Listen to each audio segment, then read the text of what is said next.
ॐ ज्ञानतिमिरान्धस्य ज्ञानञ्जनशलाकया चक्षुरुन्मिलितं येन तस्मै श्रीगुरवे नमः। नमः ॐ विष्णुपादाय कृष्णप्रेष्ठाय भूतले श्रीमते भक्तिवेदान्तस्वामिन्निति नामिने। नमस्ते सारस्वती देवे गौरवाणी प्रचारिणे निर्विशेष शून्यवादी पाश्चात्यदेशतारिणे। नमो महावदन्याय कृष्णप्रेमप्रदायते कृष्णाय कृष्णचैतन्य नामने गौरतुसे नमः। जय श्री कृष्ण चैतन्य प्रभु नित्यानंद श्री अद्वैत गदाधर शिवासादि गौर भक्त वृंद। हरे कृष्णा कृष्णा कृष्णा हरे हरे, हरे राम राम राम हरे हरे। हरे कृष्णा। तो आप सभी भक्तों का हार्दिक स्वागत है आज के श्रीमद् भगवद गीता के डिस्कशन में। तो आज हम लोग चर्चा करेंगे श्रीमद् भगवद गीता यथारूप और श्लोक संख्या 40। तो कल भी इस श्लोक पे हमने थोड़ा चर्चा किया था। इस श्लोक में भगवान कृष्ण बता रहे हैं, नेहाभिक्रमणा स्वस्ति प्रत्यवायो न विद्यते स्वल्पमपि यस्य धर्मस्य त्रायते महतो भयात्। In this endeavor, there is no loss or diminution, and a little advancement on this path can protect one from the most dangerous type of fear. न यह अभिक्रमा इस प्रकार के प्रयास में, न यह मतलब इस बुद्धि योग में, इस भक्ति योग में, ये भक्ति योग का सेक्शन चल रहा है गीता के दूसरे अध्याय। ये समरी है, summary study of entire Bhagavad Gita, Gita का सार है। तो इसमें सबसे महत्वपूर्ण भाग जो है भक्ति योग या बुद्धि योग के नाम से भी जाना जाता है इसको, इसमें भगवान कृष्ण वर्णन कर रहे हैं और बड़े स्पष्ट रूप में। देखिए, जब दूसरे अन्य जो योग के बारे में बताया, सांख्य योग बताया और थोड़ा कर्म योग भी बताया 7-8 श्लोकों में, तो उसमें भगवान वर्णन किए तो उसकी महत्व, उसका महत्व बताए, उसका लाभ भी बताए। लेकिन ये भक्ति योग, बुद्धि योग, इसको इसके बारे में बताने के पूर्व ही इसका भगवान जो इसका फल है वो बता रहे हैं। प्रायः ऐसा होता है कि जो फलश्रुति होता है, वो जो विधि है या जो चीज बताया जाता है उसको बताने के बाद बताया जाता है कि इसमें इसको पालन करने से ये फल मिलता है। लेकिन भक्ति योग, ये बुद्धि योग इतना महत्वपूर्ण है कि प्रारंभ में ही भगवान बता रहे हैं। तो 39 नंबर श्लोक में तो जस्ट इंट्रोड्यूस किए कि मैं तुमको अर्जुन बुद्धि योग के बारे में बताना चालू कर रहा हूँ, इसके बारे में अच्छे से सुनो और इस बुद्धि योग को पालन करने से कर्म बंधन से मुक्त हो जाओगे। और फिर इस 40 नंबर श्लोक में जो आज हम लोग चर्चा कर रहे हैं, भगवान स्पष्ट रूप में बता रहे हैं, ना यह अभिक्रम ना स्वस्ति, इसमें कोई, इसमें इस बुद्धि योग में या भक्ति भक्ति योग में कोई जो भी प्रयास करता है, कुछ भी कार्य करता है, 1% करे, 1% से भी ज्यादा कम करे, 1% का 100वां भाग करे, 0.001% भी क्यों ना करे, तो उसमें वो संचित रहता हमेशा सनातन रूप से, कभी नष्ट नहीं होता है। और प्रत्यवायो न विद्यते, वो ना तो नष्ट होता है, ना ही उसमें कोई कमी आती है। और सुअल्प, सुअल्प मात्रा में भी, अल्प मतलब बहुत कम, सुअल्प मतलब अत्यंत कम, बहुत ही ज्यादा कम मात्रा में भी, सुअल्प सुअल्पम अपि अस्य धर्मस्य त्रायते महतो भयात्, कि बड़े से बड़े भयानक जो भय है उससे मुक्त कर देगा ये भक्ति योग का थोड़ा सा पालन करने मात्र से। इसमें इतनी अद्भुत शक्ति है। व्यक्ति को नरक में कई हजारों लाखों लाखों वर्षों तक जो पीड़ा है, दुख है, उस दुख से बचा देगा और निम्न योनियों में जाने से बचा देगा। ये बहुत ही महत्वपूर्ण यहाँ पे फल बताया गया भक्ति योग का। ये सुअल्प का मतलब क्या होता है, थोड़ा इस पे विचार करना चाहिए। सुअल्प का मतलब होता है कि कोई भक्ति करता है, थोड़ा भक्ति करता है तो उसको थोड़ा भक्ति बोलते हैं, अल्प मात्रा में भक्ति किया।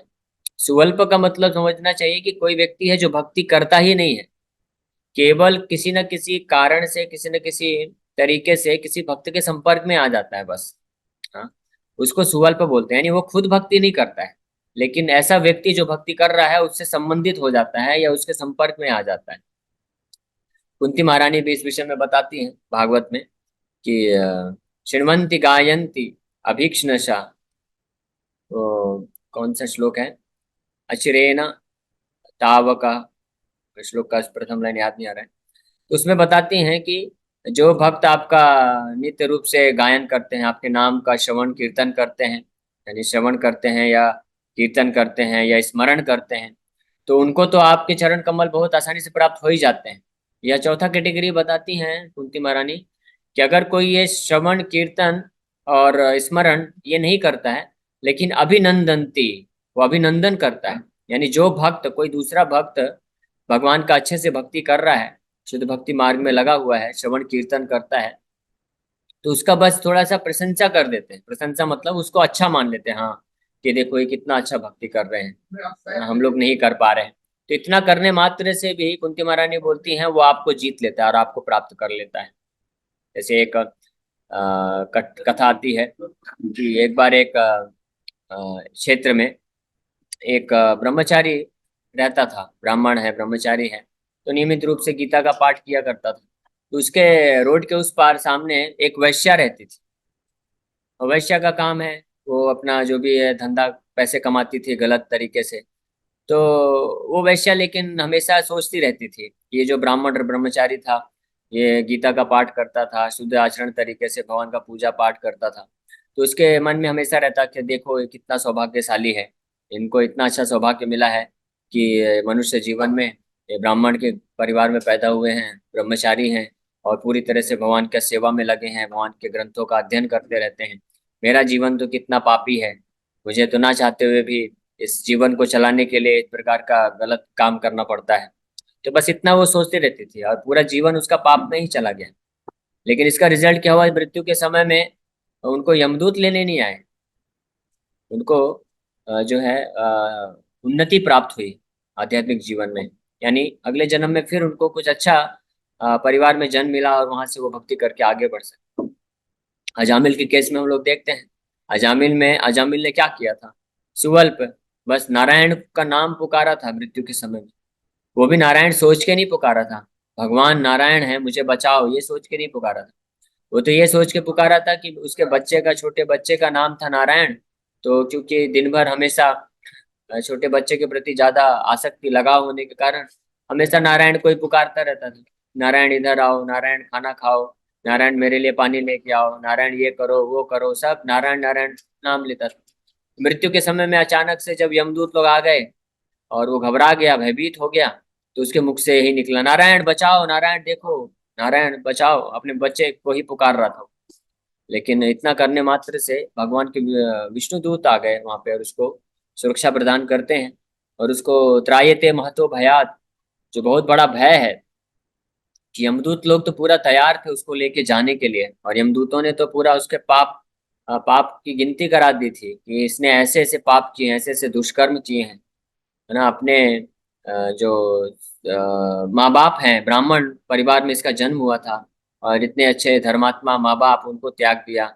और पत्नी जो कि धर्म पत्नी है, यानी धर्म में पूरा सहयोग सहयोग करती थी और सती थी, तो उसको भी त्याग दिया और एक वैश्या को लेके आके और उसको मेंटेन, उसको पालन पोषण और उसके द्वारा बच्चे जो प्राप्त हुए थे उनका पालन पोषण करने के लिए हर प्रकार का चोरी किया, डकैती किया, मर्डर किया और अलग अलग इस प्रकार के इन्होंने कार्य किया, हर प्रकार के पाप किया। तो ये निश्चित रूप में पाप, ये नरक में जाने के लिए भागीदारी है। कोई साधारण व्यक्ति पाप करता है तो उसको तो पाप का सजा मिलता है, लेकिन अगर कोई ब्राह्मण है या ऐसा व्यक्ति जिसके पास ज्ञान है, जो जानता है कि पाप कर्म क्या होता है, पुण्य क्या होता है और पाप करने से क्या फल मिलता है, तो उसको ज्यादा सजा मिलती है, वो ज्यादा पाप का भागीदारी बनता है। जैसे कोई साधारण व्यक्ति, नागरिक जो है, वो अगर चोरी करता है तो उसको सजा मिलती है, लेकिन अगर पुलिस का वर्दी पहन के कोई चोरी करेगा तो वो पकड़ा जाएगा, तो उसको ज्यादा सजा मिलनी चाहिए। तो उसी प्रकार से तो ब्राह्मण परिवार में था ये और शुद्ध आचरण था और अच्छे से इसको ट्रेनिंग भी दिया गया था, लेकिन फिर भी हर प्रकार के पाप में लग गया। लेकिन अंतिम समय में स्वल्प मात्रा में किया, बस भगवान नारायण को पुकारा हुए बच्चे की ओर इंगित करते हुए, तो उसी से विष्णुदूत आके उसको बचा लिए और एक सेकंड चांस मिल गया, दूसरा मौका उसको प्राप्त हो गया भगवान का भक्ति करने का। और क्योंकि वो ऑलरेडी ये कन्वर्सेशन सुना था, विष्णुदूत यमदूत पूरा कैसे कैसे बात किए, तो समझ गया, होश ठिकाने में आ गया उसका। तो जैसे ही दूसरा चांस मिला तो तुरंत वो ये पूरा अपना जो घर बार है सब छोड़ दिया, वैश्या को और सारे बच्चों को छोड़ के वो निकल गया हरिद्वार की तरफ। और वहां पे रह के भगवान के शुद्ध भक्तों के आश्रय में रह करके वहां पे श्रवण कीर्तन चालू किया, और इस प्रकार से जो पूरी तरह से अपने हृदय को शुद्ध करके फिर उसको वैकुंठ की प्राप्ति होती है। तो ये मतलब है स्वल्पम अपि यस्य धर्मस्य त्रायते महतो भयात्। आज एक और बहुत असली घटना बता रहे थे इस्कॉन के एक भक्त के बारे में। प्रभुपाद जी के एक बहुत ही वरिष्ठ शिष्य हैं पृथु प्रभु, जो अभी जुहू मंदिर में ही है उपस्थित है। तो वो बता रहे थे कि रशिया में एक व्यक्ति हुआ जो हमेशा भक्तों को जब संकीर्तन करते हुए निकलते थे तो भक्तों का मजाक उड़ाता था वो व्यक्ति। भक्त लोग जब निकलते थे, संकीर्तन करते थे, तो उछल कूद करके संकीर्तन किया करते थे, तो उनको अलग अलग प्रकार के जानवर समझ के उस नाम से और मजाक उड़ाता था, हंसते रहते था ये। तो भक्त लोग क्या करते थे, वो देखते थे कि हंस रहा है, मजाक उड़ा रहा है, नहीं भक्त लोग भी सोचे ठीक है इसको किसी तरह हरे कृष्णा से जोड़ना चाहिए। तो उसको ऐसे हाथ बाय बाय करते हैं, हाथ दिखाते हैं, हरे कृष्णा हरे कृष्णा। अब वो मजाक में भी वो भी हाथ दिखाता है, हंसता है, मजाक करता था। तो जब भी इस प्रकार से संकीर्तन होता था तो वो भक्तों को देख के ऐसे ही मजाक करता था, हंसता था, उनकी तरफ देख के उनको तरफ हाथ हिला के ऐसे हंसा करता था। तो एक बार जब इसको, ये सच्ची घटना है, रशिया का देश है, वो भक्त अभी भी हैं। अभी वो बहुत महान, बहुत बड़े पुस्तक वितरण बन चुके हैं, बहुत अच्छे भक्त बन चुके हैं। उनकी कहानी सुनिए, बहुत ये असली घटना है। तो उनको कोई विश्वास तो है नहीं, वो तो मजाक उड़ाते थे, भक्तों को देखते थे। अब रशिया जैसे विदेशों में तो कौन जानेगा। विदेशों में जब कोई भक्त धोती कुर्ता पहन के उत्तरी डाल के कीर्तन करते हैं तो वहाँ के लोग आश्चर्यचकित होते हैं। वो बोलते हैं, अरे ये तुमने सिर में ये मट्टी क्यों लगा के रखी है, और ये तुम बेडशीट क्यों पहन के घूम रहे हो, है ना। यानी चद्दर जो बेड में बिछाते हैं, चद्दर, उसको पहन के क्यों घूम रहे हो, और इसे उछल कूद क्यों कर रहे हो। तो वो लोग बिल्कुल समझ नहीं पाते हैं। इस प्रकार से वो मजाक उड़ाया करता था। तो ऐसे ही एक बार क्या हुआ, वो बहुत ही हाई हाई स्पीड में अपनी कार दौड़ा रहा था, रेसिंग कर रहा था, नौजवान था। तो ऐसे ही रेसिंग करते करते, और ठंडी का समय था, स्नो, बर्फ गिर रहे थे, अचानक से उसके स्क्रीन के सामने पूरा का पूरा बर्फ का पत्थर गिर पड़ा। और उसको कुछ दिखा नहीं, हाई स्पीड में थी कार, और जाके आगे एक ट्रक के साथ वो ठक्कर ठोकर मार दिया, और एक्सीडेंट हो गया, भयानक एक्सीडेंट हुआ, और उस समय उसका मृत्यु हो गया। तो उसको हॉस्पिटल लेके गए, तो मृत्यु हो चुका था। मृत्यु वो जाता है, यमलोक पहुंच जाता है, और यमलोक में पहुंच के वो देखता है, साक्षात यमराज को दर्शन प्राप्त करता है। यमराज के असिस्टेंट को देखता है, यमराज को देखता है कि बहुत ही लंबे चौड़े कोई पर्सनैलिटी हैं, दिव्य व्यक्ति हैं, उनके शरीर से तेज निकल रहा है, और वो उनके साथ कोई एक असिस्टेंट है उनका। तो इनको बंदी बना के रखा गया है। तो वो यमराज उसको पूछते हैं असिस्टेंट को कि इसका खाता खोलिए, निकालिए, इसने क्या क्या किया है, कैसा कैसा कर्म किया है। तो असिस्टेंट पूरा उसका विवरण देना चालू कर देते हैं। इसने इतना शराब की बोतल खाली किया है, इतना इसने मांसाहार किया है, इतने बार जुआ खेला है, इतने लोगों को पीटा है, इतना चोरी किया है, इतना अवैध स्त्रियों के साथ संबंध रखा है। तो इस प्रकार से सारे पाप गिनाने लग गए। यमराज फिर वो देखता है कि यमराज पूछते हैं कि इसने कुछ अच्छा, कुछ भी ऐसा अच्छा चीज भी किया है क्या कभी, पुण्य। तो बोले ऐसा तो कुछ दिख नहीं रहा है, लेकिन एक अच्छा चीज किया है इसने। वो क्या है तो बोले ये हरे कृष्ण वाले कृष्ण के भक्तों को ऐसे उनके तरफ देखते हुए हंस के हाथ दिखाया करता था।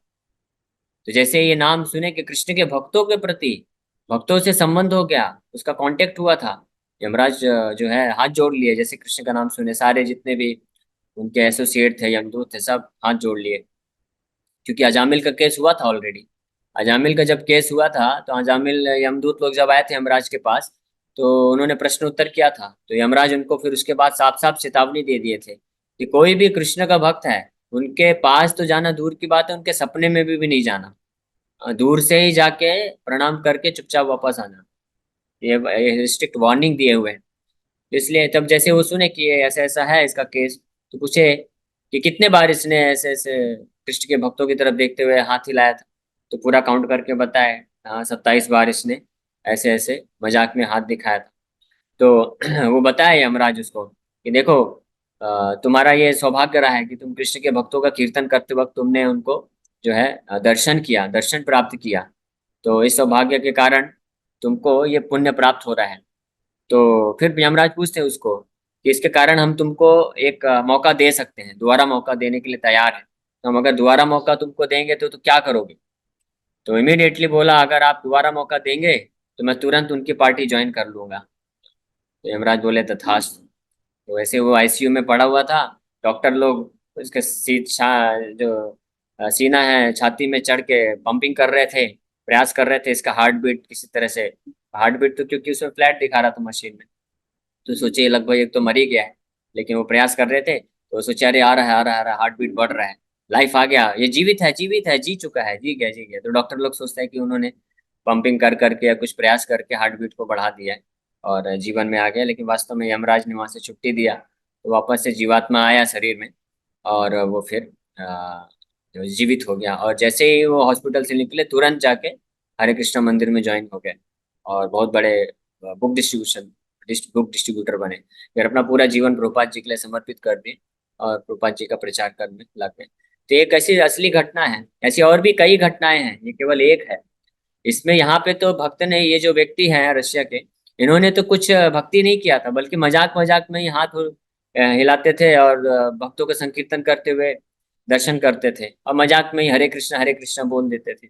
आप देखेंगे फॉरेन में इसीलिए कई भक्त लोग होते हैं, कीर्तन करते हैं तो लोगों को प्रेरित करते हैं। वो निताई गौरांगा कीर्तन करते हैं और उनको बोलते हैं बोलो बोलो निताई गौर, निताई गौर। तो एक हमारे परम पूज्य जयप्रताप गोस्वामी महाराज बता रहे थे कि एक विदेश में एक डॉक्टर है, वो भक्त है, दीक्षित भक्त है इस्कॉन में। तो वो कैसे प्रचार करते हैं। हाँ, उनका प्रचार करने का बड़ा अच्छा सिस्टम है, क्योंकि विदेश में तो लोग तो समझते हैं नहीं ज्यादातर कुछ भी, कृष्ण कौन है, गौर कौन है, निताई कौन है।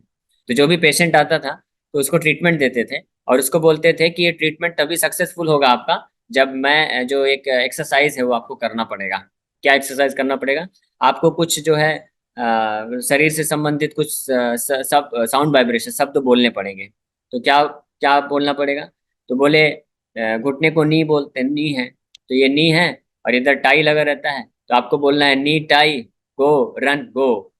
हाँ? गो मतलब जाओ, रन दौड़ो, और गो। तो ऐसे करके बोले कि ये एक बहुत अच्छा शब्द है, इस पर रिसर्च किया है, तो मैं जो ट्रीटमेंट देता हूँ वो तभी सक्सेसफुल होगा जब आप ये बोलोगे। क्या बोलोगे? नी ताई गो रंगो, नीताई गो रन गो। इस तरह से वो जो भी पेशेंट होते हैं सब ट्रीटमेंट लेते हैं और ये बोलते रहते हैं निताई गौरंगो, निताई गौरंगो। अब उनको नहीं पता है निताई गौरंगो क्या होता है। तो इस तरह से कृष्ण भक्त बड़ो चतुर, जैसे नारद मुनि उनको, वाल्मीकि ऋषि को बोले कि मरा मरा बोलो, मरा मरा बोलो, तो मरा मरा बोलते बोलते राम निकला। वैसे नी और टाई, निताई हो गया, और गो रन गो, गौरंगो गौरंगो हो गया। तो निताई गौरंगो, निताई गौरंगो बोला बोला बोला के उसको जो है भक्त बना देते हैं। तो फॉरेन में इस प्रकार से भक्त लोग बहुत संकीर्तन करते हैं, लोगों को किसी न किसी तरीके से, कोई नाम नहीं भी लेना चाहेगा तो कोई ना कोई बहाना कुछ तरीके से उनके नाम का जप कराते हैं, नाम का कीर्तन कराते हैं। इस प्रकार से स्वल्प मात्रा में भी सुकृति कोई प्राप्त करेगा तो वो बहुत ही भयानक भय, यानी मृत्यु को प्राप्त कर, मृत्यु के पश्चात नरक में लाखों लाखों साल तक सजा से बचा सकता है अपने आप को, और उसके पश्चात फिर जो पशुओं का, जानवर का शरीर मिलता है तो उससे बचा सकता है। तो देखिए अगर स्वल्प मात्रा में किया गया ये भक्ति, जो कि व्यक्ति जानबूझ के नहीं कर रहा है, वो अनजाने में कराया जा रहा है या मजाक में कर रहा है ना, तो उसको इतना लाभ मिल जाता है। तो आप सोचिए अगर आप सब भक्त लोग अच्छे से गंभीरता पूर्वक ध्यान पूर्वक अच्छे से जप करेंगे तो क्यों मतलब इस भौतिक संसार से, भौतिक बंधन से हमको छुटकारा नहीं मिलेगा। इसीलिए प्रभुपाद जी गारंटी देते हुए बोलते हैं कि कोई भी भक्त पूरा जीवन, विशेष रूप से अगर किसी का सौभाग्य है कि वो युवावस्था में ही जुड़ गया है, तो प्रभुपाद जी बताते हैं, आप सब उनके शिष्य लोग सब उस समय युवावस्था थे, 20-25 साल के नौजवान थे। तो प्रभुपाद जी बोले कि आपके पास जीवन के लगभग कम से कम 50 साल शेष बचे हैं, तो 50 years इज सफिशियंट। अगर ये 50 साल आप केवल हर दिन हरे कृष्ण महामंत्र का जप करोगे, 16 माला, और 4 नियम का पालन करोगे, तो इसमें कोई संशय नहीं है, निश्चित रूप में गारंटीड है कि आप जीवन को पूरी तरह से सिद्ध करके भगवान के धाम को इसी लाइफ में, इसी जीवन के अंत में इस शरीर को छोड़ करके भगवान के धाम को प्राप्त कर सकते हो। इसमें कोई संशय नहीं है। और ये इसलिए ये केवल प्रभुपाद जी बोल रहे हैं ऐसा नहीं समझना चाहिए। प्रभुपाद जी तो महान आचार्य हैं, उनका कहा हुआ बात तो निश्चित रूप में सत्य होगा ही होगा। अगर ये सत्य नहीं भी होता ना, तो क्योंकि प्रभुपाद जी ने बोल दिया तो भगवान को इसको अब सत्य करना ही पड़ जाएगा। जैसे नारद मुनि ने बोल दिया था, वो जो क्या है, यमला अर्जुन ट्री, है ना, नल कुबेर मणिग्रीव, जो कुबेर के दो पुत्र थे पूरी तरह से नशे में आकर के गलत गलत हरकत कर रहे थे, तो नारद मुनि के कांटेक्ट में आए। नारद मुनि को ज्यादा भाव नहीं दिए, अपमानित किए। नारद मुनि ने उनको श्राप दे दिया, जाओ तुम जड़ बन जाओ, वृक्ष बन जाओ, तुम्हारा चेतना वृक्ष के जैसा है। तुम हमेशा नग्न रहना चाहते हो, वृक्ष बन जाओ, हमेशा नग्न रहो। तो इस प्रकार से जब वो श्राप दे दिया, बेचारे भयभीत हो गए, नारद मुनि के चरणों को पकड़ लिए, माफी मांगने लग गए। नारद मुनि बोले, श्राप तो ये जरूरी है तुम्हारे लिए, शिक्षा के लिए लेकिन जाओ, तुमको ये आशीर्वाद देता हूँ कि तुम्हारा जन्म गोकुल में होगा जहाँ पे जब तुम्हारे जन्म के पश्चात हजारों साल के बाद वहाँ पे भगवान कृष्ण स्वयं आएंगे, और उनके द्वारा तुम जो है इस भव बंधन से मुक्त हो जाओगे। तो हालांकि भगवान उद्धार नहीं करने वाले थे, लेकिन नारद मुनि ने कह दिया, इसलिए नारद मुनि की बात को साबित सत्य करने के लिए भगवान जानबूझ करके उखल से जाके वो दो वृक्षों को तोड़ देते हैं। तो इसी प्रकार से हमको पूर्ण श्रद्धा होनी चाहिए। प्रभुपाद जी वो महान आचार्य शुद्ध भक्त हैं, नारद मुनि के परंपरा में ही है, नारद मुनि के बराबर ही शक्ति समझना चाहिए। नारद मुनि के ही परंपरा में, नारद मुनि की कृपा से, भगवान श्री चैतन्य महाप्रभु नित्यानंद प्रभु की कृपा से प्रभुपाद जी ने वही कार्य किया है जो नारद मुनि पूरे ब्रह्मांड में भ्रमण कर करके कार्य करते हैं, है ना। मृगारी से लेकर के शिकारी, पता नहीं कैसे कैसे पतित लोगों का उद्धार करते हैं नारद मुनि।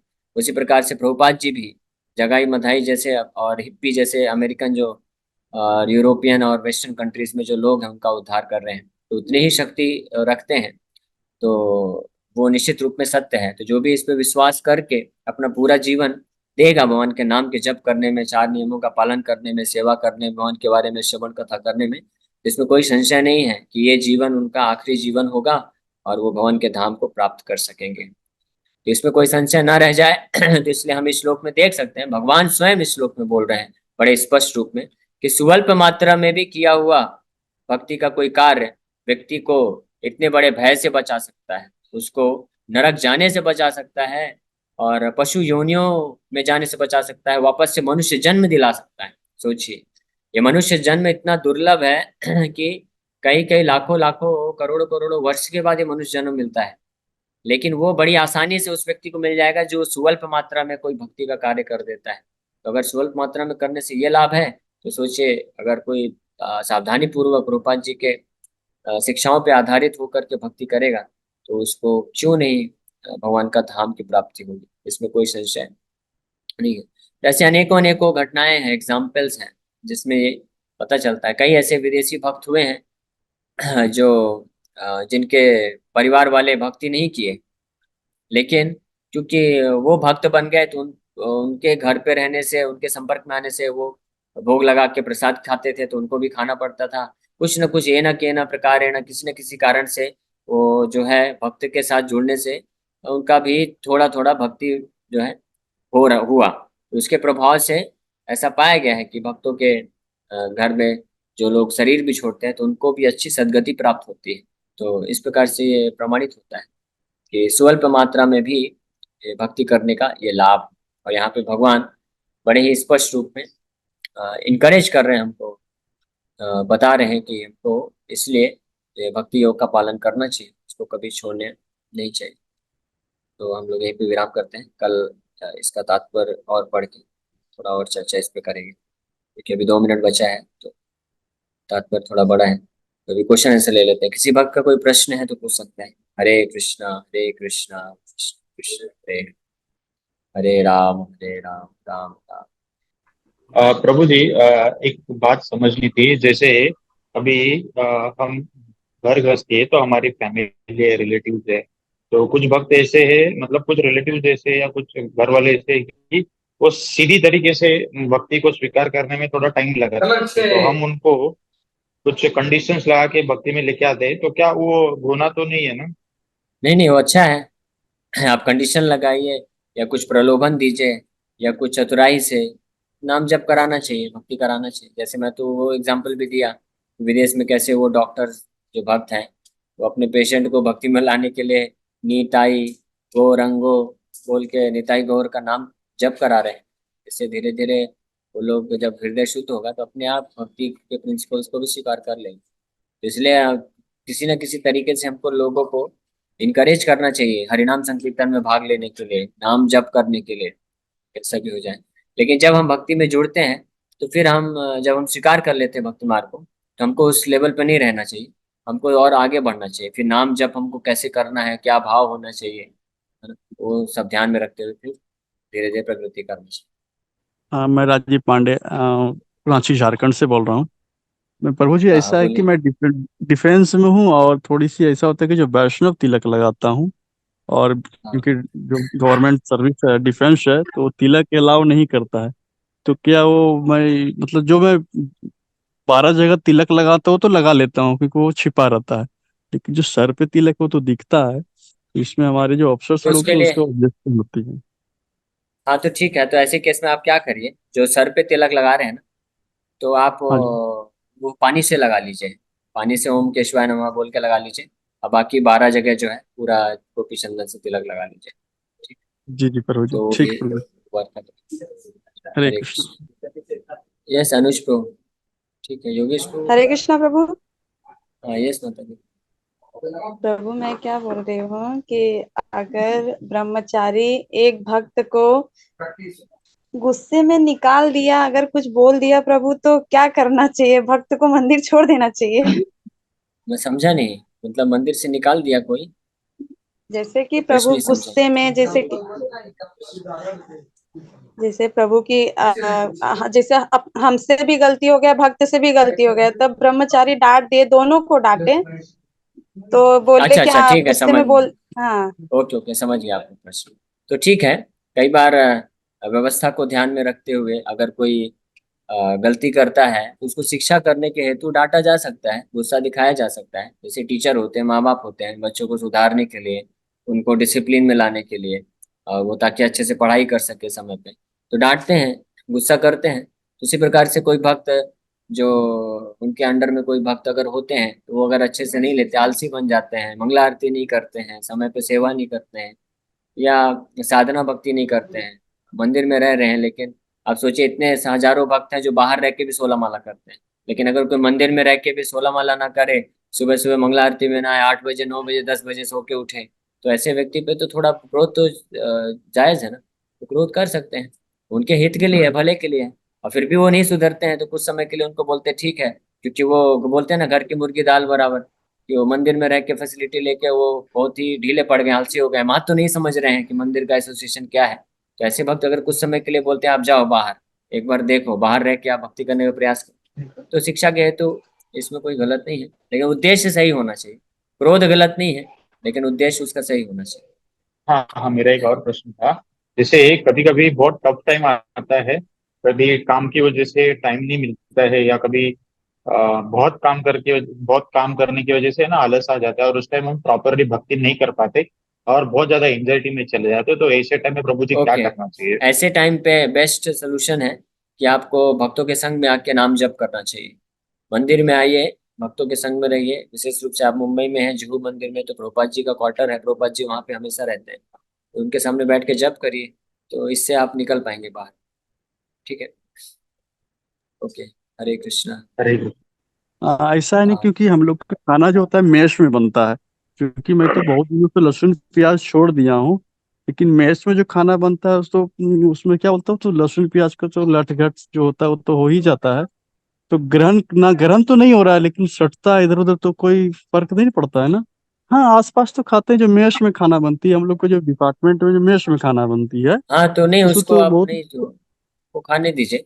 आप अगर पालन कर सकते हैं तो अच्छी बात है, कहीं और से आप व्यवस्था करके अगर हाँ, नहीं खा नहीं, सके बिना प्याज लहसुन के तो अच्छा है। मैं तो नहीं खा रहा हूँ लहसुन प्याज, लेकिन ऐसे कि उस मेस में यूज होता है, मैं तो उसको अपने ग्रहण नहीं करता हूँ, लेकिन यूज होता है। हाँ ठीक है, हाँ तो ठीक है, देश काल परिस्थिति के अनुसार अभी आपके पास कोई ऑप्शन नहीं ना, आप डिफेंस में हैं, तो आप, वो लोग आपको अलग से कुकिंग करना भी अलाउ नहीं करेंगे, तो आप मेस में खाइए, लेकिन वो आइटम मत खाइए जिसमें प्याज लहसुन है, तो आप जो प्रैक्टिकल कर सकें। हाँ हाँ, वो तो ठीक नहीं है। खा रहा हूँ, वो सारे हाँ आइटम्स नहीं बस हो खा गया। रहा हूँ वो सब। जी जी, हरे हाँ कृष्ण। चलेगा चलेगा। हरे हरे कृष्ण। कृष्ण।